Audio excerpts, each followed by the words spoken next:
தந்தைக்கொரு மலையுண்டு கைலாயம், அன்னைக்கொரு மலையுண்டு ஏழுமலை, அண்ணனுக்கு மலையுண்டு பழனிமலை, ஐயப்பா உனக்கென்றும் சபரிமலை.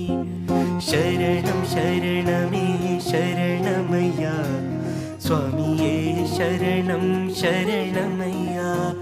சரணம் சரணமே சரணமையா சுவாமியே, சரணம் சரணமையா.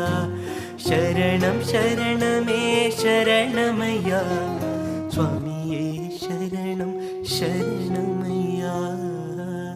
தந்தைக்கொரு